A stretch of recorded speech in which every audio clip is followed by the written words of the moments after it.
Chers compatriotes, Congolaises et Congolais, le pays est en péril, nos cœurs saignent. En ce moment de grands dangers, nos pensées en premier vont à nos compatriotes à l'Est qui souffrent le martyre de la guerre. Des morts innombrables, des blessés, des déplacés en millions, des femmes et des enfants en errance sont encore aujourd'hui victimes de cette énième épreuve à l'unité nationale. À toutes ces victimes utilisées, rançonnées et martyrisées, nous exprimons notre compassion et notre solidarité pleine et entière, sans concession, sans calcul et surtout sans distinction aucune. Nos militaires, les FARDC, n'ont jamais renoncé à leur serment pour protéger et sauver la nation. Ils se battent parfois dans des conditions les plus rudes et les plus ardues. Ils n'ont souvent pour seul appui et réconfort que leur conscience nationale ainsi que leur sens du devoir. Ils ont tout notre soutien et nos encouragements pour la noble mission constitutionnelle dont ils s'acquittent dans la défense de l'intégrité territoriale et de la souveraineté nationale. Nous demandons d'ailleurs ainsi à toutes les Congolaises, à tous les Congolais, de leur témoigner gratitude et reconnaissance de toute la nation.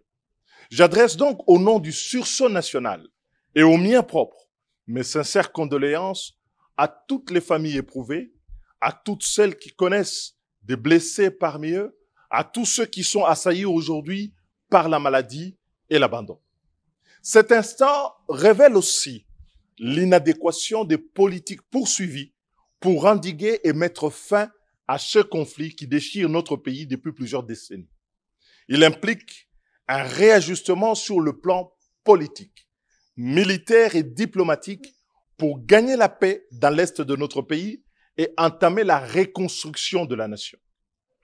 La situation que nous vivons aujourd'hui appelle sans doute un sens élevé de responsabilité de la part de tous, chacun en ce qui le concerne et pour la part des responsabilités qu'il assume.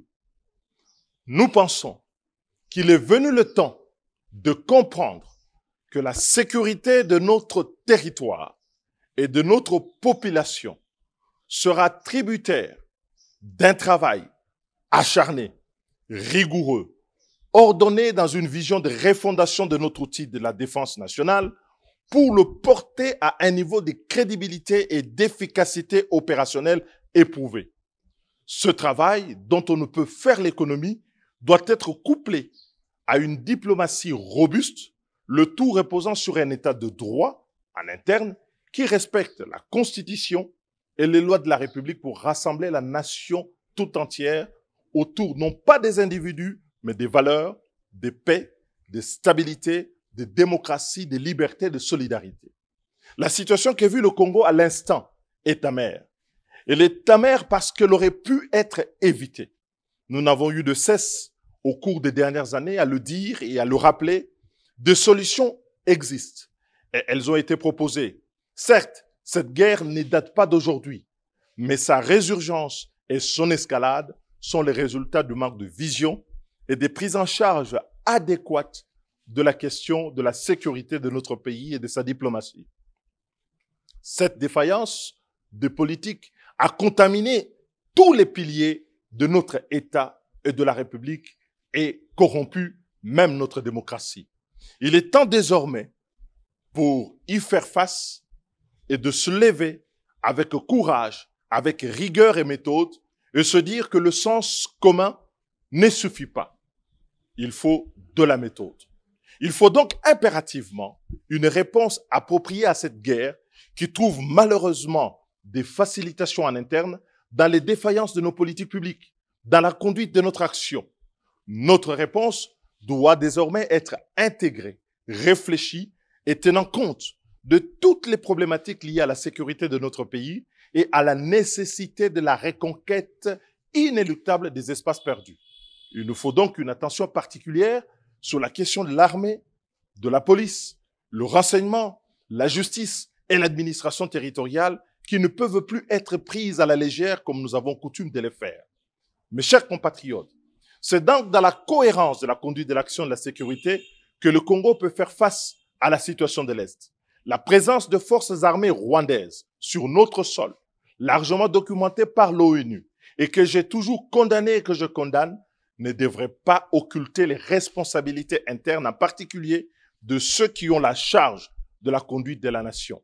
L'abandon des solutions multilatérales concertées, conformes à l'état des rapports de force dans la région, la transgression des fondamentaux de notre histoire, de notre diplomatie, donne à présent clairement preuve de ses limites. Nous exigeons un changement immédiat de cap. Soyons intransigeants. Halte à la complaisance et aux explications faciles et démagogiques. Il est encore temps d'infléchir le cours de l'histoire de notre pays, de créer les conditions de cette victoire qu'attend le peuple. C'est toujours après des heures sombres de la nuit que survient l'aurore. J'ai foi dans mon pays, j'ai foi dans la population congolaise. Soyons vigilants, ne laissons pas l'Est de notre pays nous échapper. Chers compatriotes du Nord Kivu, toute la nation congolaise est avec vous. Le Congo est un et indivisible. Nous nous battrons toujours, chacun en ce qu'il peut, pour que notre pays demeure uni, indivisible, dans les frontières héritées de notre indépendance. Nous invitons donc toutes les énergies des forces nationales à converger vers cet objectif. Et surtout, ne pas oublier pendant cette période de trouble que le Congo, pour exister et pour tenir, a souvent compté sur des amis dans le monde. Ne nous mettons pas à dos inutilement ceux qui nous ont toujours accompagnés dans cette lourde tâche de pouvoir faire respecter à l'international l'indépendance, la souveraineté et l'intégrité territoriale de notre pays. Que les élans de soutien à nos forces armées, que l'élan de soutien à l'intégrité territoriale de notre pays ne soit pas un frein au rayonnement de notre pays dans le monde et à la solidarité avec tous ceux qui nous soutiennent. Que Dieu protège le Congo. Je vous remercie.